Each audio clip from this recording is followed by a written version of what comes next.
ரொம்ப போர் அடிச்சிது. சரி பீச்சுக்கு போலாம் அப்படின்னு தான் பீச்சுக்கு வந்து போனோம். நாங்க வந்து ஆரோவில் சைடு பீச் வந்து போயிருந்தோம். நீங்க பார்த்துருப்பீங்க. மாத்திருமந்தர் வீடியோ பார்த்துருப்பீங்க. அது பக்கமா இருக்க பீச்சுக்கு தான் போயிருந்தோம். டைம் பார்த்தீங்கன்னா 6:30 கிட்ட ஆயிடுச்சு. ஐயோ! இது மட்டுங்களோ ஆசையாக இருந்து வந்துடுச்சு. பக்கத்து சரி ஆரோவில் வந்துட்டோமா, இவ்வளோ தூரம் வந்தாச்சு. ஸோ பக்கமாக இருக்கேன் பீச்சுக்கு வந்துட்டோம். பீச்சில் பார்த்தீங்கன்னா கூட்டம் இருக்குதான். அப்படியே ஒரு நாள் ரொம்ப டைம் ஆச்சு அப்படின்னா பீச்சில் இருக்க விட மாட்டாங்க. போக சொல்லுவாங்க பீச்சில் வந்து. பார்க்கலாம் எவ்வளோ நேரம் இருக்கு பண்ணுற பார்க்கலாம்.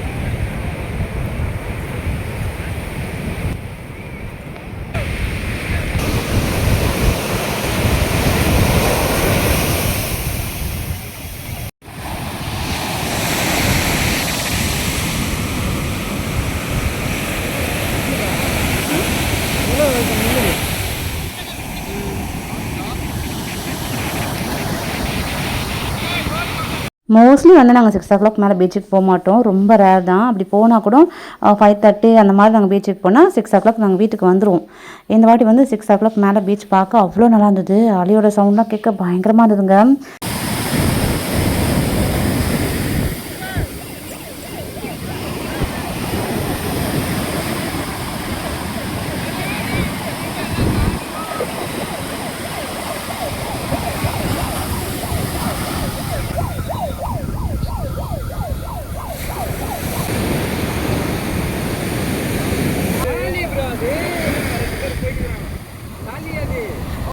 அது ஒன்றும் இல்லைங்க.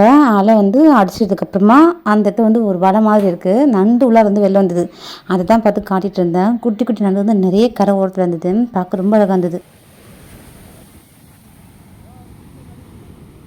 ஃபஸ்ட் டைம் வந்து இந்த மாதிரி டைமில் நான் பீச் வந்து பார்க்குறேன்.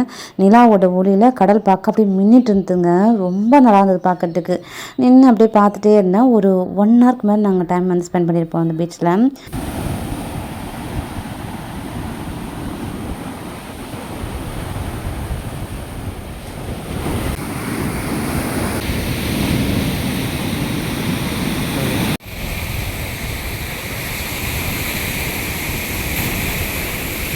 நான் வந்து லேட்டாக தான் வந்தேன். அதுக்குள்ளே இருட்டிட்டு எனக்கு சீக்கிரம் போகிறதுக்கு மனசே வரல.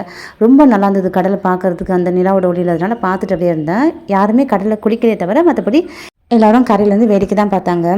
ஒரு 5 இயர்ஸ்க்கு முன்னாடி பார்த்தீங்கன்னா நாங்கள் நிற்கிற இந்த ஏரியாவில் பெருசாக கடை எதுவும் கிடையாது. 6 மணிக்கு மேலே அலோவ் பண்ண மாட்டாங்க. இப்போ வந்து ஒரு 8 மணி வரைக்கும் அலோவ் பண்ணுறாங்க. கடைகளும் நிறைய இருக்குது. குளிக்கிறவங்களும் ஒரு 5 மணிக்கு முன்னாடி குளிச்சுட்டு கரையிடணும். அதுக்கப்புறமா கடலில் இறங்கக்கூடாது. மற்றபடி வேடிக்கைலாம் பார்த்துக்கலாம். எதுவும் சொல்ல மாட்டாங்க. நான் நிற்கிற இடம் வரைக்கும் அலை வந்துடுதுங்க. அது வரைக்கும் காலை நினச்சிட்டு சும்மா போனதுக்கு காலையில் நினைக்கலாமே அப்படின்ட்டு ஜஸ்ட் ஒரு வாட்டி நினச்சிட்டு அப்புறம் வந்து நான் கிளம்பிட்டேன். சுற்றி பார்க்கும்போது ரொம்ப அழகாக இருந்தது. ஏதோ ஒரு தீவுக்குள்ளே இருக்கிற மாதிரி இருந்தது எனக்கு பார்க்கறதுக்கு.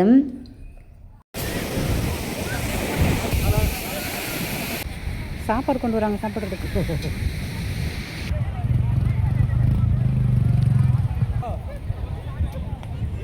பீச்சுக்கு நாங்கள் 6 மணிக்கு வந்துருந்தோம். 7 மணிக்கிட்ட ஆயிடுது. மழை வர மாதிரி இருட்டிட்டு மின்னல்லாம் மின்ன ஆரம்பிச்சிடுது. ஆனால் மழை எதுவும் வரல. மின்னல் வந்து மின்னிட்டு இருந்துச்சு. சரி அதுக்குள்ளே வீட்டுக்கு வந்து கிளம்பலாம் அப்படின்ட்டு நாங்கள் வந்து வீட்டுக்கு கிளம்புனோம்.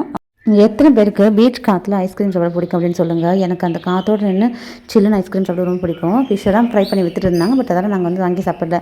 வீட்லேயும் ஃபிஷ் தான் சமைச்சோமா. ஸோ அதனால் அதை வாங்கலை. ஐஸ்கிரீம் தான் வாங்கி சாப்பிட்டோம். ஒரு சின்ன கப் ஐஸ் தான் வாங்கணும். இதுவே போதும் அப்படின்ட்டு அப்படியே அலையை பார்த்துட்டு ஜாலியாக வந்து சாப்பிட்டேன்.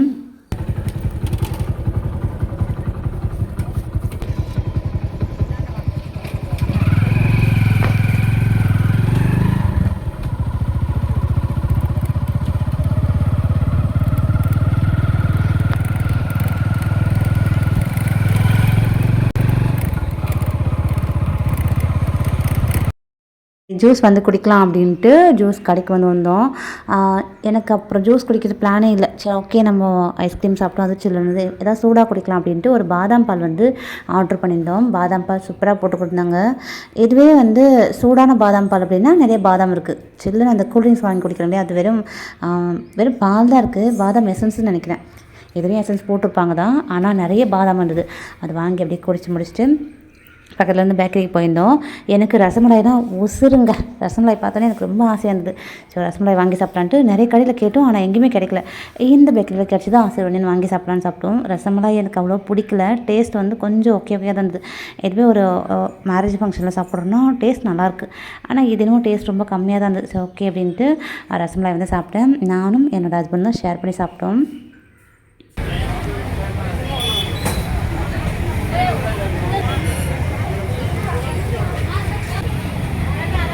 பக்கத்துலேயே பஜ்ஜி போட்டிருந்தாங்களா, அதே வந்து சூப்பராக வாங்கியாச்சு. வாழைக்காய் பஜ்ஜி, மெதுவடை, மசாலா போண்டா இது மட்டும் தான் வாங்கினது. நான் வந்து கொஞ்சம் தான் சாப்பிட்டேன்.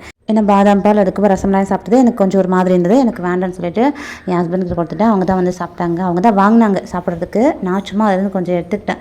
அதுக்கப்புறம் சாப்பிட்டு முடிச்சுட்டு பசங்களுக்கு வந்து ஸ்நாக்ஸ் வாங்கிக்கலாம் அப்படின்ட்டு வாங்கியாச்சு. நாங்கள் மட்டும் சாப்பிட்டா பசங்க பாவம் இல்லையா, அதனால் மிச்சர்லாம் வாங்கி எடுத்துக்கிட்டு அந்த கடை வாசலில் பேக்கரி வாசலே கீரை விற்றுட்டு இருந்தாங்க. ரொம்ப ஃப்ரெஷ்ஷாக இருந்தது. அதுக்கப்புறமா வந்து கீரை வாங்கலாம் அப்படின்ட்டு அங்கே தான் போயிருந்தோம். அரைக்கீரை, அதுக்கப்புறம் சம்திங் ஏதோ கீரை நிறையா இருந்தது. அரைக்கீரை தான் வாங்கலாம் அப்படின்ட்டு வாங்கினோம். கீரைலாம் இப்போ ரொம்ப ரேட் அதிகமாக இருக்குங்க. ஒரு கட்டு வந்து 20 ரூபா. வாங்கலாம் தான், ஏன்னா ரொம்ப கஷ்டப்பட்டு அவங்களும் கொண்டு வந்து சேல் பண்ணுறாங்க. கீரையும் வாங்கியாச்சு. இதை கொண்டு வீட்டுக்கு போக வேண்டியதான். போயிட்டு கீரையெல்லாம் க்ளீன் பண்ணி வச்சுட்டா மறுநாள் வந்து சமைச்சிக்கலாம். பசங்களுக்கு ஸ்கூலுக்கு வந்து லஞ்சு கொடுக்கலாம். அவ்வளோதாங்க. இந்த வீடியோ இதோட முடியுது. இந்த வீடியோ உங்களுக்கு பிடிச்சிருந்தா மறக்காமல் நம்ம சேனல் சப்ஸ்கிரைப் பண்ணி சப்போர்ட் பண்ணுங்கள். இன்னொரு வீடியோவில் பார்க்கலாம். அது வரைக்கும் பாய்.